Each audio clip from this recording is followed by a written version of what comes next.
तर त्यासाठी अनेक मावळ्यांनी बलिदान दिलं. त्याचबरोबर जिजामातेने दृढ निश्चय केला, तेव्हाच त्यांना हे स्वराज्य मिळू शकलं.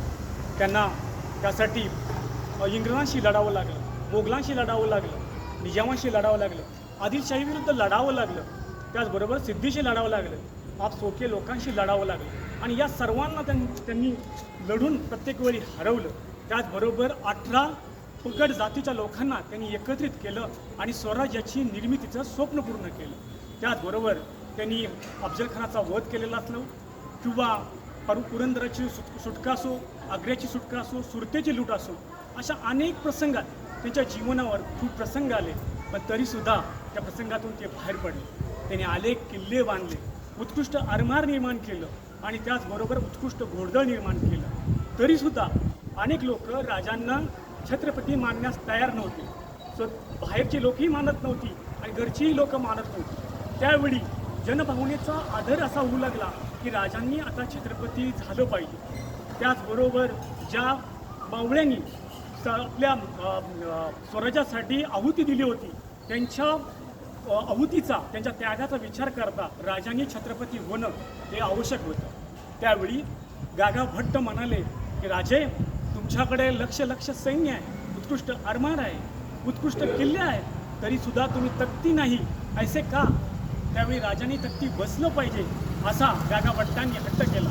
त्यावेळी हे विचार त्यांनी ऐकले आणि जिजामातेच्या आज्ञेवरून त्याचबरोबर जनभावनेचं असणारं लक्ष पाहून त्यांनी स्वतः राज्य उभारणीचं राज्याभिषेक करण्याचं ठरवले आणि त्यानुसार त्यांची प्रोसेस सुरू झाली. राज्याभिषेक करणं ही एवढी सोपी गोष्ट नव्हती, कारण राज्याभिषेक हा साधारण हिंदू धर्मात 400 वर्षापूर्वी झालेला नव्हता आणि 1318 साली ज्यावेळी अल्लाउद्दीन खिलजींनी देवगिरी हे राज्य घेतले, त्याचबरोबर 1538 साली हे विजयनगरचे राज्य संपले. त्यानंतर या महाराष्ट्रामध्ये कुठेही हिंदवी राज्य निर्माण झालं नाही आणि त्यामुळं हिंदवी स्वराज्य पुन्हा निर्माण करणं किंवा हिंदवी राज्याचा राज्याभिषेक करणं हे शक्य नव्हतं. त्यावेळी त्यांना आठवण झाली त्या काशीच्या गागा भट्टांची आणि त्यांनी गागा भट्टांना पाचारण करायचं ठरवलं.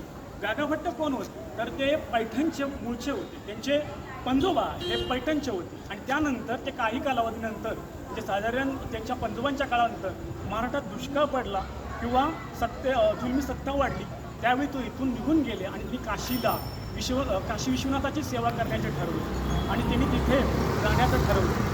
गागा भट्ट हे त्याकडचे खूप मोठे पंडित होते आणि त्यांना महाराष्ट्रात पाचारण करण्यात आले. महाराष्ट्रात पाचारण करण्यात आल्यानंतर सगळ्यात मोठा प्रश्न होता की शिवाजी महाराज क्षत्रिय आहेत की नाहीत, याबद्दल अनेक प्रश्न निर्माण झाले. त्यावेळी त्यांच्या लक्षात आलं की ज्यावेळी क्षत्रिय पिढीमध्ये साधारण 9 पिढीमध्ये त्याचं उपनयन उपनयन होत नाही, तोपर्यंत त्यांना क्षत्रिय मानलं जात नाही. आता हे प्रश्न जर सोडवायचे असेल तर ते कसे सोडवायचे, या दृष्टिकोनातून विचार केला गेला. त्यावेळी गागा भट्टांनी मत्स्य ग्रंथाचा अभ्यास करण्यात आला आणि त्या ग्रंथामध्ये अनेक उपाय सांगण्यात आले. त्या उपायीप्रमाणे त्यांनी साधारण 29 मेला त्याच्यावर वेगवेगळी विधी चालू केली. शिवाजी महाराजांनी साधारण एप्रिल महिन्यामध्ये वाईजवळ असणारा किंजळगड जिंकून घेतला आणि त्यानंतर 19 मेला त्यांची ही प्रोसेस सुरू झाली. 19 मेला त्यांनी प्रतापगडावर असणाऱ्या तुळजाभवानी मातेचं दर्शन घेतलं आणि तिथे त्या देवीला एक छत्र अर्पण केलं. साधारण त्यानंतर 29 मेला ज्यावेळी गागा भट्टांनी प्रोसेस चालू केली, त्यावेळी त्यांचं पहिल्यांदा मुंज करण्यात आली. त्यानंतर त्यांच्या ज्या ह्या स्त्रिया आहेत त्या स्त्रियांशी पुन्हा लग्न करण्यात आली आणि त्यानंतर लग्न केल्यानंतर ही जी प्रोसेस आहे म्हणजे क्षत्रिय बनण्याची जी प्रोसेस आहे ती पूर्ण झाली आणि त्यानंतर त्या रात्री ते जमिनीवर झोपले, फलाहार घेतला आणि साधारण 30 मे ते 6 जून या कालावधीमध्ये राज्याभिषेकाची प्रोसेस सुरू झाली. 30 मे या दिवशी राजांनी गणेशपूजन केलं. गणेशपूजन केल्यानंतर त्यांनी 16 मूर्तिकांची पूजा केली. 16 मातृका म्हणजे कोणत्या? तर लक्ष्मी माता, सरस्वती अशा अनेक